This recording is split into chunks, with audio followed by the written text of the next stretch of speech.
ગઈકાલે 15 ઓગસ્ટના દિવસે અને એના પહેલે બી અમુક દિવસ પહેલાં જો સુરત શહેરના દરિયાકાંઠા ઉપરથી લગભગ 3 કિલોથી વધુ માત્રામાં અફઘાની ચરસના પેકેટો 3 પેકેટ મળ્યા હતા, જેના લગભગ કિંમત જો 1.5 કરોડ જેટલા હતી.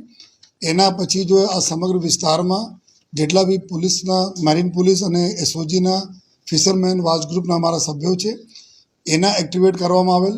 એસઓજીના ટીમ દ્વારા ડ્રોન કેમેરાઓના માધ્યમથી આ દરિયાપટ્ટી ઉપર જો તમામ જગ્યાએ સર્વેલન્સ રાખવામાં આવતા હતા.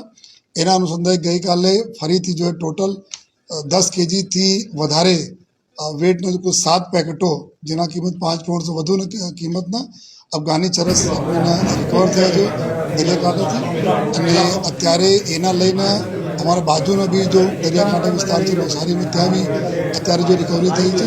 તો આ વિસ્તારમાં જ્યારે એટલા લગભગ 3-4 દિવસમાં 6.5 કરોડથી વધુ પ્રમાણમાં જો અફઘાની ચરસ અહીંયા મળ્યા છે. અને એના લઈને અત્યારે સમગ્ર જો દરિયાકાંઠા વિસ્તાર જો શહેર સુરત શહેર વિસ્તારમાં આવે છે એના ઉપર અલગ અલગ ટીમો બનાવીને જોઈએ તમામ ડે નાઇટ કન્ટિન્યુઅસ જો પેટ્રોલિંગ અને ડ્રોન કેમેરાઓ દ્વારા ચાલુ છે.